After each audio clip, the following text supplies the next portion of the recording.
నిన్న ఒక ఆయన ఒక పెద్ద ఒక తోపనే తోపు బ్రదర్సు దాదాపు ఏదైనా కేసు పెట్టారంటే 45 రోజులు కనపడుకోకుండా పత్తా లేకుండా పోతారు. మళ్ళీ 45 రోజుల తర్వాత మినక్కమని మిరపతీగలాగా వస్తారు మీటింగ్ పెట్టుకొని పరిటాల రవిని పరిటాల కుటుంబాన్ని విమర్శించడానికే ఆయన 45 రోజులకు 50 రోజులకు వచ్చి ఇక్కడ విమర్శలు కూడా చేస్తూ ఉంటారు. అయ్యా పెద్ద మనిషి, అయ్యో సైకో, ఆయన మాత్రం నిన్న ఒక మీటింగ్ పెట్టి వాళ్ళ పార్టీకి సంబంధించిన మీటింగ్ పెట్టి ఆ మీటింగ్కి సంబంధించిన మాటలు ఏదైనా మాట్లాడాలి. కానీ ఈ ప్రభుత్వం వచ్చిన తర్వాత ఎవరికి అన్యాయం జరిగింది, ఎవరికి న్యాయం జరిగింది, ఏం పనులు చేసింది ఎమ్మెల్యే, ఏం పనులు చేయలేదు, దాని గురించి మాట్లాడాలి. కానీ అనవసరంగా వచ్చి పరిటాల రవి గారి గురించి మాట్లాడేది అది ఎంతవరకు ఒక్కసారి అందరూ కూడా ఆలోచన చేయాలి. అంటే పరిటాల రవి గారి చనిపోయి 20 సంవత్సరాలైనా నిద్రలో కూడా ఆయనకి ఉచ్చబోసుకునే పరిస్థితిలో ఈరోజు ఒక ప్రకాష్ రెడ్డి వాళ్ళ కుటుంబానికి కూడా వస్తున్నాయని. కానీ నిద్రలో కూడా ఆయన నిద్రలో కూడా కలవరించుకుంటున్నాను వచ్చి పరిటాల రవి అని. అయ్యా 20 సంవత్సరాలైంది పరిటాల రవి చనిపోయిన తర్వాత కూడా మీరు ఎందుకు ఇంత భయపడుతున్నారనే విషయం కూడా చెప్తున్నాం. ఏ రోజు మీటింగ్ పెట్టినా, ఏ రోజు పబ్లిక్ మీటింగ్లు పెట్టినా పరిటాల రవి గారి పేరు ఎత్తంది. ఏ రోజైనా నువ్వు మీటింగ్ పెట్టావా అని ఆయన్ని కూడా ప్రకాష్ రెడ్డిని కూడా నేను అడుగుతున్నాం. నువ్వు 45 రోజులు ఒక చిన్న కేసు పెడుతున్నా పరారైపోతున్నావు. నీ కార్యకర్తలందరినీ కూడా వదిలేసి నువ్వు పరిగెత్తుతున్నావు. మళ్ళీ అవన్నీ అయిపోయి కోర్టులో నువ్వు తేల్చుకున్నాక మళ్ళీ వచ్చి 2 రోజులు మాట్లాడతావు. ఏదైనా కేసు పడిందంటే మళ్ళీ పరిగెత్తిపోతున్నావు. అంటే జనాల్ని రెచ్చగొట్టేదానికి గ్రామాలకు వస్తున్నాడు.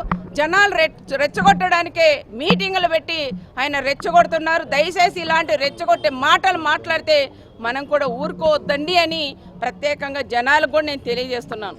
ఎందుకంటే నువ్వు 5 సంవత్సరాలు నువ్వు ఎమ్మెల్యేగా ఉన్నావు.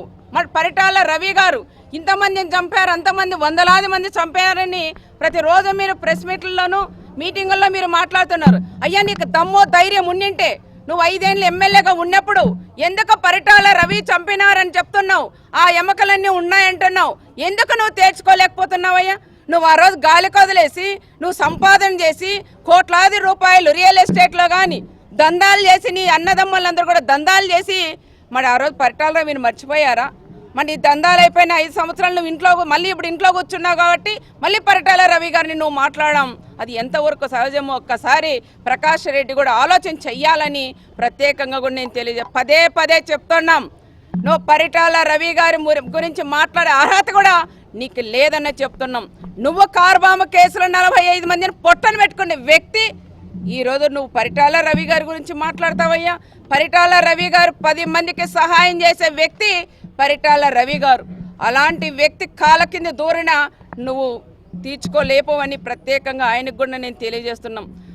అదే కాకుండా ఇంకో సైకో ఉన్నాడు జగన్ రెడ్డి కూడా రెచ్చగొట్టి మాట్లాడుతున్నారు. రపరపాలంటాడు.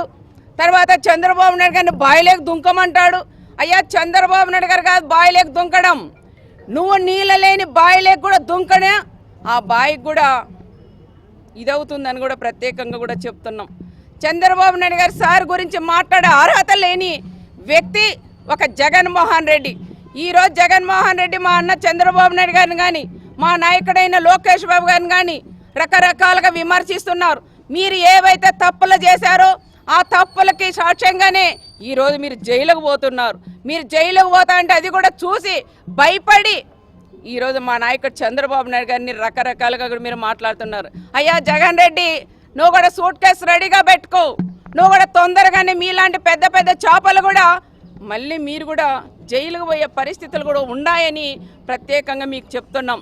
ఏ రకంగా మమ్మల్ని అరెస్ట్ చేస్తారని భయపడి జనంలోకి వచ్చి రెచ్చగొట్టి మాట్లాడి హెలికాప్టర్లో రావడం, జనాలందరినీ కూడా ఏదో జనాలు రాకపోయినా వచ్చినట్లు కూడా సృష్టిస్తున్నారు. నిన్ననే హోమ్ మినిస్టర్ గారు అనితమ్మ గారు కూడా ఒకటి ఇది చేశారు, వీడియో కూడా పెట్టారు. జనాలు ఎంతమంది ఉన్నారు ఒక్కసారి చూడమ్మా భారతమ్మ. జనాలు లేకపోయినా ముందు వీడియోలు పాత వీడియోలన్నీ కూడా నువ్వు చూపించి ఏదో విపరీతంగా జనాలు వచ్చినట్లు నువ్వు సృష్టిస్తున్నావు. ఒక్కసారి చూడమ్మా భారతమ్మ అని నిన్నే అనితమ్మ కూడా ప్రెస్ మీట్ పెట్టింది, మీకు అందరికీ కూడా తెలుసు. ఇలాంటి నాయకుడు మన రాష్ట్రానికి వద్దు అని చెంపదెబ్బ కొట్టే 11 సీట్లు ఇచ్చారు. నెక్స్ట్ మళ్ళీ 2029లో ఆ 11 కూడా రావు, 0 వస్తుందని విషయం మీరు గుర్తించాలని ప్రత్యేకంగా కూడా చెప్తున్నాం. మళ్ళీ మేము వస్తున్నాం, మళ్ళీ ఖబర్దార్ మేము చూసుకుంటామని ప్రతి ఒక్క చిన్నోడి నుంచి పెద్దోడి దాకా వైఎస్ఆర్ వాళ్ళు మాట్లాడడం అది కరెక్ట్ కాదయ్యా. పర్మనెంట్గా మా తెలుగుదేశం పార్టీ మా నాయకుడు చంద్రబాబు నాయుడు గారు సీఎంగానే ఉంటారని ప్రత్యేకంగా ఈ పాపంపేట సాక్షిగా నేను చెప్తున్నానని ప్రత్యేకంగా కూడా తెలియజేసుకుంటూ సెలవు తీసుకుంటాను.